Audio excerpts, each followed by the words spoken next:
1990களில் வந்து ஆஸ்திரேலியாவுடைய பிரிஸ்பேன் அந்த ப்ராவின்ஸ்ல ஹென்ராங்கிற ஒரு பகுதி, அது ஒரு சப்பர்பன் ஏரியா. அந்த சப்பர்பன் ஏரியால மிகவும் பிரசித்தி பெற்ற விஷயங்கள் வந்து குதிரை பந்தயம். அந்த பகுதி முழுக்க குதிரை பந்தயம் சார்ந்த விஷயங்களா இருக்கும்.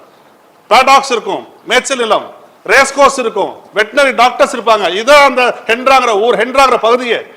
அந்த அந்த அந்த குதிரை பந்தயத்தில் பங்கு கொள்ளக்கூடிய ஒரு குதிரையின் பேர் டிராமா சீரியஸ். அதுதான் அந்த ஹென்ரானோட மூலம். அந்த டிராமா சீரியஸ் குதிரை வந்து ஒரு அற்புதமான குதிரை. அது எந்த ஓட்டப்பந்தயத்தில் ஓடினாலும் ஃபர்ஸ்ட் தான் வரும். டிராமா சீரியஸ் குதிரை அந்த ஓட்டப்பந்தயத்தில் ஓடுதுன்னா ஆயிரக்கணக்கான மக்கள் திரண்டு வந்து பார்ப்பார்கள். அவ்வளவு ஃபென்டாஸ்டிக்கான ஒரு குதிரை அது. அது வின் பண்ணாத டோர்னமெண்ட்டே கிடையாது. ஒரு நாள் ரிட்டையர் ஆயிருது.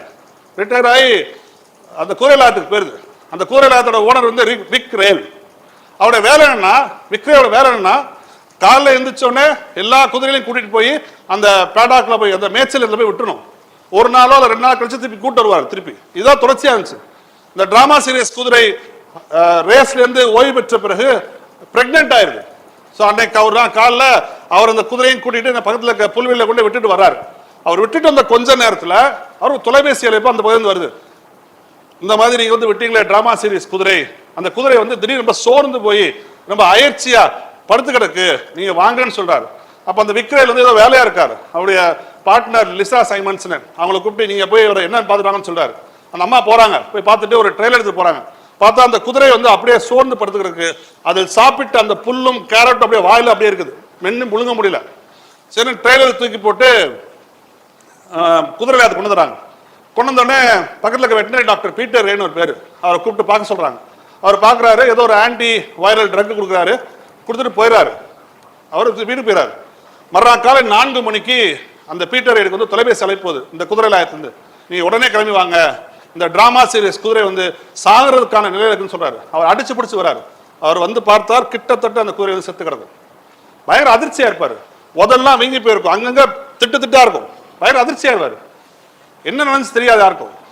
வழக்கம் போல ஒரு என்னது கான்ஸ்பிரசி தியரிஸ் போகும்ல, அது மாதிரி அங்க இருக்க மக்கள்லாம் பேசாங்க. என்ன பேச வைக்கிறாங்க, இந்த டிராமா சீரியஸ் குதிரை வந்து நின்னோடனே அந்த குதிரை லாயத்துக்கு வந்து பயங்கர லாஸ் ஆயிடுச்சு. அந்த அந்த குதிரை லாயத்தோட ஓனர் அந்த விக்ரேலே வந்து இந்த டிராமா சீரியஸ் குதிரைக்கு விஷம் வச்சு கொண்டுட்டாரு அப்படி சொல்லி ஒரு கான்ஸ்பிரசி தியரிஸ் பரவாங்கிது. ஆனால் அந்த கான்ஸ்பிரசி ஒரு நாள் 2 நாள் கூட நிற்கல. ஏன்னா இதை போன்றே அந்த குதிரை லாயத்திலும் இன்னும் பல குதிரை, அந்த பகுதியில் மற்ற குதிரை லாயத்தில் கூடிய குதிரைகள் மெதுவாக செத்து மடிய ஆரம்பித்தன.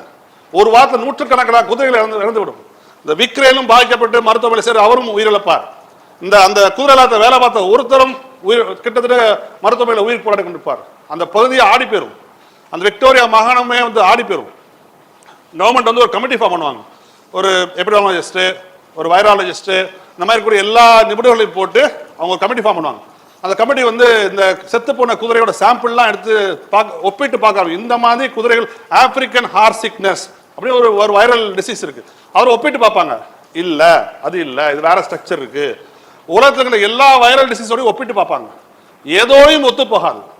இந்த சாம்பிள், இந்த வைரல் ஸ்ட்ரக்சர் உலகத்தில் எந்த வைரல் ஸ்ட்ரக்சரையும் ஒத்து போகாது. சரி ஒரு முடிவுக்கு வருவாங்க. சரி ஓகே, இது ஏதோ ஒரு புது வைரஸ், அதுக்கு என்ன பேர் வைப்போம்? அந்த ஊர் பேர் என்ன? ஹென்ரா. அதான் ஹென்ரான்னு பேர் வச்சிருவாங்க. அந்த வைரஸ் பேரே வந்து ஹென்ரா. இப்போ அந்த கன்வென்ஷன் கிடையாது. இப்போ வந்து நீங்க ஜியோகிராஃபி வச்சு பேர் வைக்க கூடாது, அல்லது எந்த ஹியூமன் பேர் வச்சு பேர் வைக்க கூடாது. இப்போ கன்வென்ஷன் வந்துருச்சு. அப்போ வந்து கன்வென்ஷன் கிடையாது. அதனால வந்து அந்த துவங்கின இடமான ஹென்ரா வைரஸ் பேர் வச்சுறாங்க. அது இல்லை பிரச்சனை, அது பிரச்சனையே இல்லை. இந்த ஹென்ரா வைரஸ் எங்க இருந்துச்சு? ஏன் இந்த ஹென்ரா வைரஸ் ஆஸ்திரேலியா இருக்கக்கூடிய கங்காருவை பாதிக்கவில்லை? ஏன் இந்த ஹென்ரா வைரஸ் கோலார் கரடியை பாதிக்கவில்லை? ஏன் இந்த குதிரையை மட்டும் பாதித்தது? அதான் கேள்வி. அங்க ஆய்வுகள் 1.5 வருஷம் பண்றாங்க. ஒரு நாள் ஒரு எலக்ட்ரிக் கம்பத்தில் அடிபட்டு ஒரு பேட் கிடைக்கும், ஒரு வவால், அதை எடுத்து வந்து ஆய்வு பண்ணுவாங்க. ஆய்வு பண்றப்பதான் இந்த ஹென்ரா வைரஸோட ஒட்டி இருக்கின்ற வைரஸ் அதில் பார்ப்பாங்க, ஒரு ஸ்ட்ரக்சரை பார்ப்பாங்க, ஆடிப்பாங்க. சரி அப்ப அந்த பேட்ல இருந்தா குதிரைக்கு வந்து, குதிரை இருந்தா ஹியூமன்ஸ்க்கு போய் அந்த விக்ரேல இறந்து போயிட்டாரு. ஏன் இது மற்ற விலங்குகளை பாதிக்கவில்லை? கங்காரா பாதிச்சுக்கணும்ல, கோலாக்கடை பாதிச்சுக்கணும்ல, ஏன் இந்த குதிரை மட்டும் பாதிக்குது? அங்கதான் நம்மளுடைய முக்கியமான மனித செயல்பாடு அங்கதான் வருது. ஏன்னா குதிரை ஆஸ்திரேலியாவுக்கு போய் 200 வருஷம் தான் ஆச்சு. ஆஸ்திரேலியா குதிரை கிடையாது, ஆஸ்திரேலியால குதிரை கிடையாது. வெள்ளக்காரங்க அங்க போன போதுதான் குதிரை எடுத்தவங்க போறாங்க. ஆனா கங்காருவும் கோலார் கடியும் 2000-5000 வருஷமா அங்க இருக்குது. அப்ப ஹென்ட்ரா வைரஸோட தாத்தா பாட்டி தாத்தாவோட பாட்டிக்கு என்ன ஸ்ட்ரக்சர் இருந்துச்சோ அதுக்கு எதிரான ஸ்ட்ரக்சர் இந்த கங்காருக்கும் கோலாபியருக்கும் உருவாயிடுச்சு. சொன்னா கங்காருக்கும் கோலாகடையும் அது பாதிக்கல. ஆனா குதிரைகளை 200 வருஷம் முன்னாடி தான் வெள்ளக்காரன் கூட்டு போய் வல்லரபாக அந்த குதிரைகள். சோ அப்ப அந்த ஹென்ட்ரா வைரஸ் வெயிட் பண்ணிருக்கு ஆயிரக்கணக்கான ஆண்டுகளாக. எதுக்கு வெயிட் பண்ணிருக்கு? தனக்கு பழக்கப்படாத ஒரு உயிரினம் அங்க வர வேண்டும். அந்த உயிரினத்துக்கு ஸ்பில் ஓவர் ஆகி அந்த குதிரையிலிருந்து மனுஷன் தொத்தி தான் அந்த விக்கல் வந்து இறக்குறாரு. அப்ப நாம என்ன புரிஞ்சுக்கிறோம்னா, நாம் செய்யக்கூடிய ஒவ்வொரு செயலும் ஏதாவது ஒரு வினையை ஏற்படுத்திட்டே இருக்கும். 90களில் இந்தோனேஷியாவில் மிகப்பெரிய காட்டுத்தீ வந்துச்சு. அந்த இந்தோனேஷியன் காடுகள் இந்த பள்ளந்தினி வவால்கள்லாம் பக்கத்து ஊருக்கு போச்சு, மலேசியாவுக்கு போச்சு, மற்ற ஊருக்கு போச்சு. அந்த பழந்தினி வவால்கள் போய் மரங்கள்ல இருந்து பழங்களை சாப்பிட ஆரம்பிச்சது. அது எச்சத்திலிருந்து எச்சம் பட்டு அந்த பழங்கள் கீழே விழுகுது. அந்த விவசாயிகள் வளர்த்த பன்றிகள் போய் அந்த பழத்தை சாப்பிடுது. அப்படி வந்துதான் நிப்பா. நீங்க வந்து நம்மள பல பேர் வந்து பல ஆண்டுகளா கதை கேட்டுக்கலாம். நீங்க என்ன பெருசா நீ வந்து தொற்று நோயை பத்தி பேசுறீங்க, இன்ஃபெக்ஷியஸ் டிசீஸ் பத்தி பேசுறீங்க. நாங்க 2000 வருஷம் மனித இனம் இன்ஃபெக்ஷியஸ் டிசீஸ் பார்த்தா வந்திருக்கு அப்படின்னு சொல்லி நீங்க பேசலாம். நான் மறுக்கல, நானும் சிவராமனும் மறுக்க மாட்டோம். 2000 வருஷத்துக்கு முன்னாடி இன்னைக்கு இருக்கின்ற துருக்கி, தெற்கு ஐரோப்பா இவை எல்லாவற்றையும் இணைத்த ஒரு மாபெரும் ஒரு மிகப்பெரிய ஒரு சாம்ராஜ்யம் இருந்துச்சு. அந்த சாம்ராஜ்ய தலைநகர் வந்து கான்ஸ்டான்டினோபிள். அந்த கான்ஸ்டான்டினோபிள் அந்த சமயத்தில் ஆண்ட மன்னன் பேரு ஜஸ்டீனியன். அந்த ஜஸ்டீனியன் மன்னன் ஆண்ட பொழுது அங்க ஒரு பிளேக் வந்துச்சு.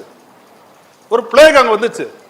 அந்த பிளேக் வந்து ஆயிரக்கணக்கான லட்சக்கணக்கான மக்களை கொன்னுச்சு. அந்த அப்போது ஆண்ட மன்னன் ஜஸ்டீனியன் பேர்ல அந்த பிளேக் அழைக்கப்பட்டுச்சு. 2000 வருஷத்துக்கு முன்னாடி 3ஆம் நூற்றாண்டுல அந்த பிளேக் பேரு ஜஸ்டீனியன் பிளேக். ஆயிரக்கணக்கான மக்கள் இறந்து போனார்கள். 13ஆம் நூற்றாண்டுல பிளாக் டெத்னு ஒரு நோய் வந்துச்சு. கத்தோலிக்க திருச்சபையின் ஆதிக்கத்தை குறைத்ததுல பிளாக் டெத்துக்கு ஒரு பெரிய பங்கு இருக்கு. ஏன்னா பிளாக் டெத் இருக்கிற இந்த கொள்ளை நோய் வந்த போது ஆயிரக்கணக்கான லட்சக்கணக்கான மக்கள் உயிரிழந்த போது எப்படி அரசனும் எப்படி அதிகாரிகளும் கைகட்டி வாய்ப்புத்தி மௌனமாக பார்த்தார்களோ அப்படித்தான் கத்தோலிக்க திருச்சபையும் பார்த்தது, கைகட்டி மௌனமாக வாய்ப்புத்தி. அப்ப அந்த ஆதிக்கத்தை குறைச்ச பிளாக் டெத்துங்கிற நோய் அது ஒரு கொள்ளை நோய், அது ஒரு டிசீஸ், ஒரு இன்ஃபெக்ஷியஸ் டிசீஸ் தான். அந்த இன்ஃபெக்ஷியஸ் டிசீஸ் பல லட்சக்கணக்கான மக்களை கொண்டுச்சு. 18ஆம் நூற்றாண்டுல ஸ்பானிஷ் ஃப்ளூ உலகம் பார்த்துச்சு. கிட்டத்தட்ட 5 கோடி மக்கள் உயிரிழந்தார்கள் அந்த ஸ்பானிஷ் ஃப்ளூல 18ஆம் நூற்றாண்டுல. அதுவும் இன்ஃபெக்ஷியஸ் டிசீஸ் தான், கண்ணாபின்னு பரவுச்சு. ஆனா அப்ப வந்த பிளாக் டெத்துக்கும் அப்போது வந்த ஜஸ்டீனியன் பிளேகுக்கும் அதுக்கு பிறகு நாம் பார்த்த காலராவுக்கும் நாம் பார்த்த ஸ்மால் பாக்ஸுக்கும் இப்பொழுது நாம் பார்க்கின்ற Zika virus, Ebola virus, Covid வைரஸுக்கும் பெரிய தொடர்பு, பெரிய வித்தியாசம் இருக்குது. நீங்க யாராவது போலியோ பத்தி கேள்விப்பட்டிருப்பீங்க, போலியோ வைரஸ் பத்தி, ஸ்மால் பாக்ஸ் பத்தி கேள்விப்பட்டிருப்பீங்க. வேரியோலான வைரஸ் தான் ஸ்மால் பாக்ஸ் ஏற்படுத்துது, போலியோங்கிற வைரஸ் தான் போலிஸ் பித்திஸ்கிற நோயை ஏற்படுத்துது. இந்த 2 நோயும் நாம் எப்படி கட்டுப்படுத்திட்டோம்? வேக்சின் போட்டோம், நம்முடைய சானிடேஷன் இம்ப்ரூவ் பண்ணோம், கட்டுப்படுத்திட்டோம். நீங்க யாராவது ஒருத்தர் உருமாறிய போலியோ வைரஸ் கேள்விப்பட்டிருக்கீங்களா? மியூட்டேட்டட் போலியோ வைரஸ் கேள்விப்பட்டிருக்கீங்களா? அல்லது mutated smallpox variola virus கேள்விப்பட்டிருப்பீங்களா? கேள்விப்பட்டிருக்க முடியாது. ஏன்னா அங்க இருக்குது. அதை நம்ம வேக்சின் போட்டோம், சானிடேஷன் இம்ப்ரூவ் பண்ணோம், ஓரளவு தடுத்துட்டோம். ஆனால் இப்பொழுது நீங்கள் பார்க்கின்ற ஜூனாட்டிக் வைரஸஸ் என்று சொல்லக்கூடிய இந்த விலங்குகளிலிருந்து மனிதர்கள் தாவக்கூடிய இந்த ஸ்பில் ஓவர் பத்தி பேசுறாருல்ல, விலங்குகள் மனிதர்கள் தாவக்கூடிய வைரஸ் தான் இன்னைக்கு நமக்கு மிகப்பெரிய சவாலாக வந்து இருக்குது. நீங்க வந்து இந்த எபோலா, சார்ஸ், மெர்ஸ், எல்லோ மங்கி ஃபீவர், ஜிகா, நிப்பா இதை போன்ற விலங்கியல் தொற்று நோய்களால் 1986 இருந்து 2018 வரைக்கும், நான் கோவிட சேர்க்கல, கோவிட் ஆல்சோ ஜூனாட்டிக் வைரஸ் தான். 1986 இருந்து 2018 வரைக்கும் இந்த 20 ஆண்டுகள்ல உலகம் முழுக்க எவ்வளவு பேர் இறந்திருக்காங்க இந்த ஜூனாட்டிக் டிசீசஸ்னால? இனி ஐடியா? 3.25 கோடி மக்கள் உயிரிழந்திருக்கிறார்கள் இந்த ஜூனாட்டிக் வைரஸ்னால, எபோலானால, HIV-னால, எல்லோ மங்கி ஃபீவர்ல, நிப்பால, ஜிக்கால உலகம் முழுக்க 3.25 கோடி மக்கள் உயிரிழந்துள்ளார்கள். இது ஏன் நடந்துச்சு, இது ஏன் நடக்குது? நம்முடைய பூமியோட மிக மிக முக்கியமான நுரையீரலான காடுகளை நாம் ஆக்கிரமிச்சு அதில் போய் டேம் கட்டி ஹைவே போட்டு டனல் இது தெர்மல் பவர் பிளான்ட் போட்டு ஹைட்ரோ பவர் பிளான்ட் போட்டு நியூட்ரினோ லேபரேட்டரி வைக்க முயற்சி பண்ணி என்னதெல்லாம் செய்யணுமோ அதெல்லாம் செய்த விளைவுதான் இந்த ஸ்பில்லோவர் எஃபெக்ட்ல வந்து உலகம் மாட்டிட்டு இருக்கு. அதனாலதான் நீங்க ஏன் என்ன வித்தியாசம் இந்த வேரியோலா வைரஸ்க்கும் இந்த நிப்பா வைரஸ்க்கும் என்ன வித்தியாசம்? நிப்பா வைரஸ் வாழ்றது மியூட்டேஷன் தான், அது மியூட்டேட் ஆகிட்டே இருக்கும். நம்மளை எப்படி ஒரு கார்னருக்கு புஷ் பண்ணா எப்படியாவது பிழைத்து வாழ்றதுக்கு நம்ம என்னெல்லாம் செய்வோம்ல, அதே மாதிரி தான் நீங்க வேக்சின் கண்டுபிடிச்சு என்னதான் இம்ப்ரூவ் பண்ணாலும் ஒரு கோவிட் ஒரு முக்குக்கு தள்ளினாலும் அவருடைய அடிப்படை வாழ்தல் என்பது மியூட்டேஷன் தான். அதனாலதான் மியூட்டேட் ஆகி கோவிட் வந்து ஒவ்வொரு வெர்ஷன்லயே வெளியே வருது. பல ஆண்டுகள் முன்பு காணாம போன எபோலா திருப்பி வந்திருக்கு. இதை நீங்க ஒழிக்க முடியாது, கட்டுப்படுத்தி வைக்கலாம். ஆனா நீங்க வேரியோலா வைரஸ் ஸ்மால் பாக்ஸ் வைரஸை கட்டுப்படுத்தி முழுவதுமா தடுத்து விடலாம். அதை நீங்க ஜிக்கா பண்ண முடியாது. ஏன்னா அடிப்படை வாழ்தலே மியூட்டேஷன் தான். அது பிளர்ச்சி ஏற்பட்டு அது சர்வைவலுக்காக, ஏன்னா அது பிளர்ச்சி மூலமா தான் அந்த உயிரே வந்துச்சு. காங்கோல சிம்பான்சிகளை வேட்டையாடுவதற்காக பிரெஞ்சுக்காரர்கள் அந்த ட்ரைபல்ஸ்க்கு வந்து துப்பாக்கி தர்றாங்க. இது 80க்கு முன்னாடி அந்த சிம்பான்சிகளை வேட்டையாடுறாங்க பிரெஞ்சுக்கார அந்த ட்ரைபல்ஸ், அந்த கறியை சாப்பிட ஆரம்பிக்கிறாங்க. அப்படி வந்ததான் எபோலா. அப்ப எல்லா விலங்குகளுக்குமான எல்லா நோய்களுக்குமான ரிசர்வ் ஆயிருதுன்னா வைல்ட் லைஃப் தான். அப்ப நீங்க காடுகளை தினம் வந்து இந்த ஜூனாட்டிக் ஸ்பில்லோவர் இருக்காது, தினம் எபோலா வராது, தினம் கோவிட் வராது, தினம் சார்ஸ் வராது. எப்பெல்லாம் அந்த விலங்குகளுக்கு அழுத்தம் ஏற்படுதோ அதான் முக்கியம். ஸ்ட்ரெஸ் தான். நமக்கு ஸ்ட்ரெஸ் வந்துச்சுன்னா நம்ம வந்து கார்டியாக் அரெஸ்ட் வருது, டாக்டர் சொன்ன மாதிரி பிபி கூடுது வருது இல்லையா? அந்த விலங்குகளுக்கு அழுத்தம் ஏற்படும் போதெல்லாம் எச்சில் மூலமாகவோ எச்சம் மூலமாகவோ இன்னொரு உயிருக்கு போய் அல்லது நேரடியாக ஹியூமன்ஸை பாதிப்பதாக வைராலஜி சொல்றாங்க. அப்ப இந்த மாதிரி ஜூனாட்டிக் டிசீஸை நாம் தடுப்பு முக்கியமான காரணம் இருப்பது 4 முக்கியமான காரணங்கள். ஒன்று டிஃபாரஸ்டேஷன். காட்டுகள் எங்க வாழும்? காடுகளை வாழும். நீங்க காடுகளை அழிச்சா காட்டுகளுக்கு அழுத்தம் ஏற்படும். ஸோ ஜூனாட்டிக் ஸ்பில்லோவர் நடக்கும். ஒன்று. சரி சார். ரெண்டாவது அர்பனைசேஷன், நகர்மயமாதல் முக்கியமான பிரச்சனை. மூன்றாவது டாக்டர் சொன்ன அந்த ஏஎம்ஆர் ஆன்டி மைக்ரோபியல் ரெசிஸ்டன்ஸ், இது வந்து ரொம்ப முக்கியமான விஷயம். நான்காவது இல்லீகல் வெட் மீட் ட்ரேட். இந்த கோவிட் எப்படி வந்துச்சுங்க, ஊஹான்ல ஒரு மார்க்கெட்ல ரைட் சைடு பூரா வந்து வவ்வால், லெஃப்ட் சைடு பூரா வந்து பேங்கோலின். அப்ப வவ்வால் இருந்து பேங்கோலின்ஸ்க்கு போய் பேங்கோலின்ஸ்க்கு மனிதர்கள் தொற்றியதா இந்த கோவிட் வைரஸ். இதெல்லாம் இல்லீகலுக்காக, மருந்துக்காக உணவுக்காக கடத்தப்பட்ட, வெட்டப்பட்ட, கொல்லப்பட்ட உயிரினங்கள் தான் அங்க அறிக்கை வைக்கப்பட்டது. It's illegal trade, illegal market இது. அப்ப இந்த இன்ஃபெக்ஷியஸ் டிசீசஸ் நல்லா வராம இருக்கணும்னா, நான் ஒரு டாக்டர் சொல்ற விஷயத்தை சேர்த்து சொல்றேன். நீங்க வந்து ஒரு பில்கேட்ஸோட ஒரு அமைப்பு சேர்ந்து WHO சேர்ந்து ஒரு முக்கியமான ஒரு ஆய்வு பண்ணாங்க. உலகம் முழுக்க இந்த மாதிரி இருக்கல காட்டுயிர்கள்ல, அதாவது வைல்ட் லைஃப்ல எவ்வளவு வைரசஸ் இருக்கலாம் அப்படின்னு சொல்லி கண்டுபிடிக்க ஒரு ஆய்வு பண்ணாங்க. அவங்க ஃபர்ஸ்ட் ஃபேஸ்ல 19 லட்சம் வைரஸ் வந்து கண்டுபிடிச்சிருக்காங்க. ஃபர்ஸ்ட் ஃபேஸ்ல அதுல டாக்டர் சொன்ன மாதிரி 6 லட்சம் வைரஸ் ஹியூமன்ஸுக்கு தாவக்கூடிய ஸ்ட்ரக்சர் கொண்டது. அது தாவுன்னு சொல்ல, ஸ்ட்ரக்சர் கொண்டது. அதுல 900 வைரஸஸ் ரெடியா இருக்கு தாவி வர்றதுக்கு ஹியூமன்ஸ்க்கு. அப்ப நீங்க ஒரு கோவிட், ஒரு எபோலா எவ்வளவு சிக்கலை ஏற்படுத்துச்சுன்னா, நீங்க இத்தனாயிரக்கணக்கான வைரஸ்கள், அவர் சொன்ன மாதிரி பெர்மாஃபாஸ்ட் வைரஸஸ், அதாவது ஆயிரக்கணக்கான கோடிக்கணக்கான ஆண்டுகளுக்கு முன்பாக வைரஸா இருந்து அது மேல பனி விழுந்து அப்படியே அடக்கி வச்சிருக்க பெர்மாஃப்ராஸ்ட் இருக்கு இல்லையா, முன்கால பனி, அது உருகும் போது இந்த வைரஸ் தான் வந்து வெளியே வரும். ஸோ இதை ஏன் நாம ஈகோசிஸ்டம் ஹெல்த்னு சொல்றோம்னா, இது ஒரு விஷயம் சம்பந்தப்பட்டது அல்ல. ஹெல்த்னா உங்களுக்கு ஃபர்ஸ்ட் என்ன ஞாபகம் வரும்? Hospital, doctors, medicine, labs, X-ray, இதெல்லாம் ஞாபகம் வரும் ஹெல்த்னா. ஆனால் அதுக்கு போய் ஒரு சின்ன விஷயம் பார்த்துருக்கோமா? ஹெல்த்னா நமக்கு ஏன் வந்து கிளீன் ஏர், கிளீன் ஏர் முக்கியம் இல்லையா? ஏன் வந்து சாயில் ஹெல்த் பார்க்கறது இல்லாமல் நாம ஏன் ஃபாரஸ்ட்டை பற்றி கவலைப்படுறது இல்லை? நாம ஏன் வந்து ஃபுட்டை பற்றி கவலைப்படுறது இல்லை? நாம ஏன் வைல்ட் லைஃப் பற்றி கவலைப்படுறது இல்லை? ஸோ இதெல்லாம் ஹாஸ்பிட்டலுக்கு, ஃபார்மசிக்கு, லேபுக்கு முன்னாடியே முக்கியமான விஷயங்கள். நீங்க உடல் நலன் என்பது வெறும் ஃபார்மசி, ஹெல்த், லேபை டிபெண்ட் பண்ணி கிடையாது. உங்கள் உடல் நலன் என்பது தூய்மையான காற்றை சுவாசிப்பது, நல்ல தண்ணீரை குடிப்பது, நல்ல உணவை சாப்பிடுவது, நல்ல ஒரு வெப்பம் இல்லாத ஒரு காலகட்டத்தில் வாழ்வது, நீங்கள் நதிகளை மாசுபடுத்துவது, சதுப்புரங்களை ஆக்கிரமிப்பது, நம்முடைய மண்ணை கெமிக்கல்ஸ் ஃபெர்டிலைசர்ஸ் போட்டு நாசமாக்குவது, ஃபாரஸ்ட்டை அழிப்பது, வைல்ட் லைஃபை காலி பண்ணலாம். என்னது அது? நமக்கு நாமே வச்சுக்கிட்ட சூனியம் அது. We are just destroying the foundation stones of human health. மனித நல்வாழ்வின் அடிப்படை என்பது மருத்துவமனைகள் கிடையாது, பார்மசி கிடையாது. மனித வாழ்வின் அடிப்படை என்பது தூய மாசற்ற காற்று, நல்ல தண்ணீர், நல்ல planet. You cannot hand over the human health to a sick planet. ஒரு நோய்வாய்ப்பட்ட ஒரு பூமிங்கிற கிரகத்திடம் மனித நல்வாழ்வை ஒப்படைக்க முடியாது. இதை நம்ம தயவு செஞ்சு புரிஞ்சுக்குவோம். ஒரு நோய்வாய்ப்பட்ட பூமிங்கிறது, அந்த நோய்வாய்ப்பட்ட பூமிங்கிறது வெட்லேண்ட்ஸ் ஆக்கிரமிக்கப்பட்டு, ரிவர்ஸ் பொல்யூட் ஆகி, சாயிலோட வளத்தை இழந்து, காடுகள் அழிக்கப்பட்டு, மாசு நிறைந்த காற்றை சுவாசிப்பதுதான் ஒரு மோசமான ஒரு விஷயம், மனித நலத்துக்கு எதிரான விஷயம் நான் பார்க்க வேண்டும். அப்ப when you destroy a wetland, when you fragment a forest, நீங்க காடுகளை துண்டாடும் போதோ ஒரு சதுப்புநிலத்தை ஆக்கிரமிக்கும் போதோ அது சுற்றுச்சூழலுக்கு செய்கின்ற அநீதி கிடையாது, நமக்கு நாமே செய்து கொள்கின்ற அநீதி என்பதை நாம் புரிந்து கொள்ள வேண்டும். We are destroying the basic foundations of human health. தயவு செஞ்சு இது வந்து நாம் வந்து புரிஞ்சுக்கணும்.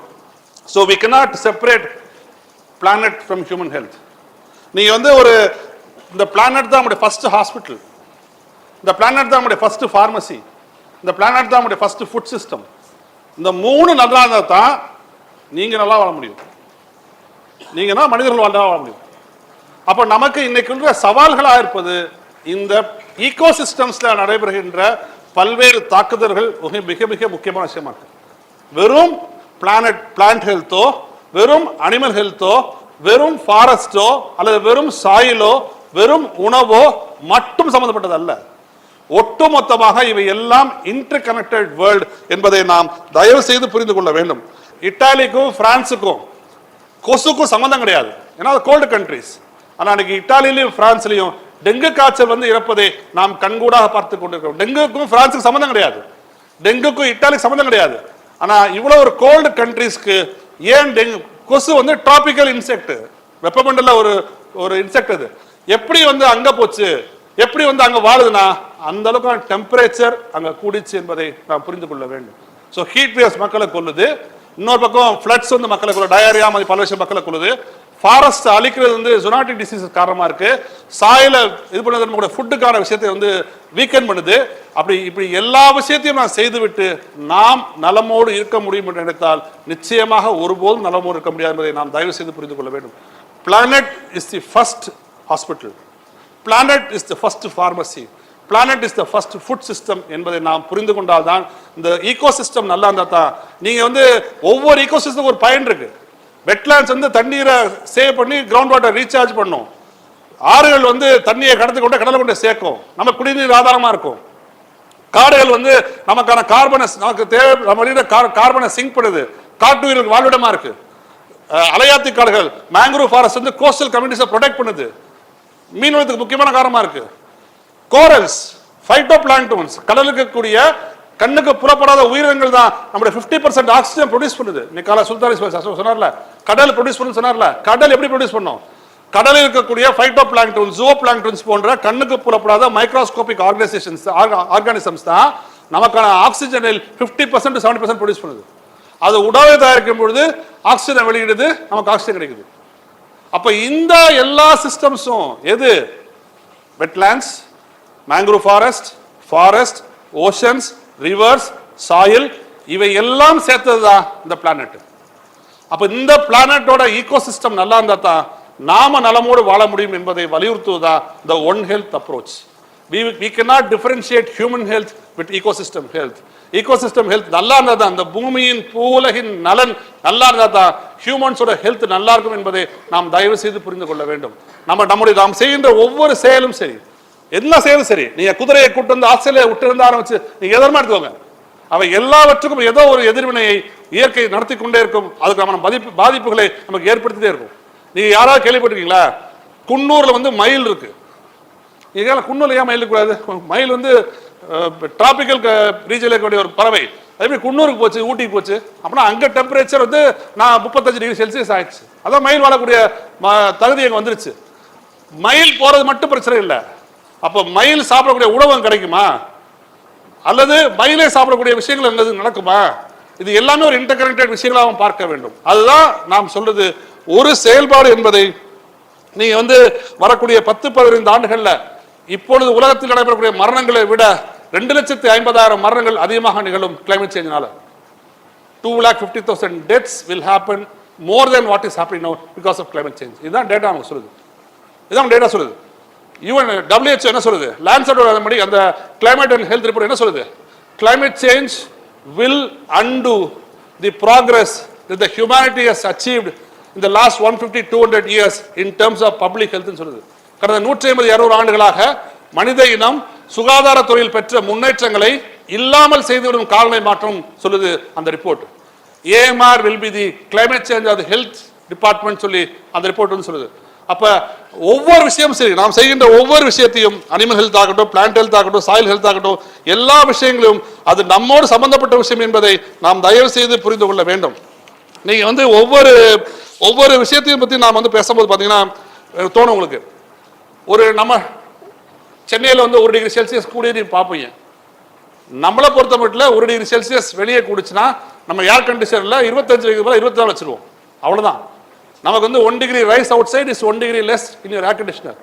ஆனால் அந்த கிக் ஒர்க்கர்ஸ்க்கு, அந்த கன்ஸ்ட்ரக்ஷன் ஒர்க்கர்ஸ்க்கு இந்த கிளைமேட் ஜஸ்டிஸ் இது இங்க இருக்குதா?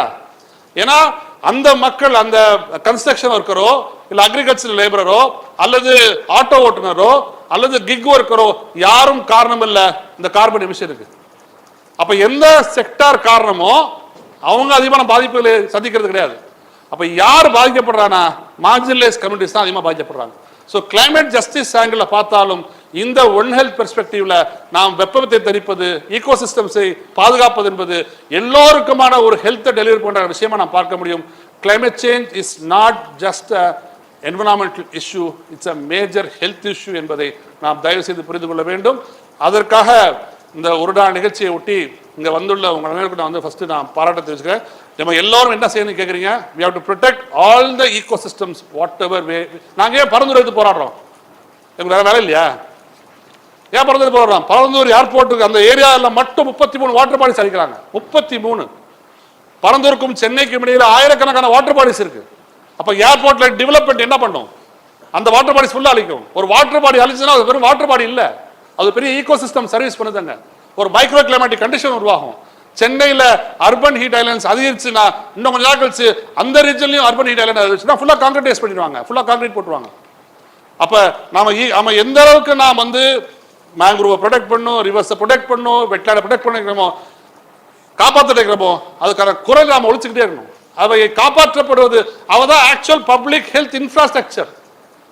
அந்த ஒவ்வொரு பப்ளிக் ஹெல்த் இன்ஃப்ராஸ்ட்ரக்சர், நீங்க வெட்லாண்ட்ஸ் அது பப்ளிக் ஹெல்த் இன்ஃப்ராஸ்ட்ரக்சர், ரிவர்ஸ் ஒரு பப்ளிக் ஹெல்த் இன்ஃப்ராஸ்ட்ரக்சர். அது வந்து சுற்றுச்சூழல் இன்ஃப்ராஸ்ட்ரக்சர் அல்ல, அது என்விரான்மெண்ட் இன்ஃப்ராஸ்ட்ரக்சர் அல்ல, அது ஒரு பப்ளிக் ஹெல்த் இன்ஃப்ராஸ்ட்ரக்சர் என்பதை நாம் தயவு செய்து புரிந்து கொள்ள வேண்டும். ஒவ்வொரு ஈகோசிஸ்டமும் சரி, அதுக்கு ஒரு பயன்பாடு இருக்கு, அதுக்கான தேவை இருக்குது. ஏன் நான் முதல்ல கேட்ட கேள்விதான், உங்களுக்கு ஏன் உடல் நலன்னா உடனே ஹாஸ்பிட்டல் யோசிக்கிறீங்க? கிளீன் ஏர் ஏன் இல்ல? சாயில் ஏன் ஹெல்த்தா இல்ல? நம்முடைய ஃபாரஸ்ட் ஏன் டீஃப்ராக் ஆயிருக்கு, ஃபிராக்மெண்ட் ஆயிருக்கு? நம்முடைய காடுகள் ஏன் அழிக்கப்பட்டிருக்கு? நம்முடைய இன்னொன்னு சொல்றேன், ஹீட் இன்க்ரீஸ் ஆக கார்பன் இன்க்ரீஸ் ஆக அட்மாஸ்பியர்ல கார்பன் இன்க்ரீஸ் ஆக தாவரோட நியூட்ரிஃபிக் வேல்யூ வந்து குறையும். ஏன்னா கார்பன் டை ஆக்சைடு அதிகமாக ஒரு இதாகும் போது அதோட நியூட்ரிஃபிக் வேல்யூ வந்து குறையாம 15% குறையாம. அப்ப பயிரோட வளரக்கூடிய நாட்கள் குறையும் பொழுது ஆட்டோமேட்டிக்காக நியூட்ரிஃபிக் வேல்யூ வந்து குறைய ஆரம்பிக்கும். அப்போ ஒவ்வொரு விஷயத்தையும் நாம் சேர்த்து பார்க்க வேண்டிய தேவையும் அதுக்கான காலகட்டத்தில் நாம் இருக்கோம். அந்த வகையில் இவ்வளவு பேர் வந்து பூவுலகம் ஒருங்கிணைத்த இந்த ஒரு நாள் ஒருங்கிணைந்த நலன் ஒன் ஹெல்த் கருத்தரங்கில் கலந்து கொண்டதற்கு நான் ஃபர்ஸ்ட் உங்களுக்கு நன்றி தெரிவிச்சுக்கிறேன். இது ஏதோ பூவுலை நண்பர்களோ அங்கு இருக்கின்றவர்களோ மட்டும் செய்யக்கூடிய வேலை அல்ல, ஊர் கூடி தேர்ந்தெடுக்க வேண்டும். வாருங்கள், எல்லோரும் சேர்ந்து பயணிப்போம். வாய்ப்புக்கு நன்றி.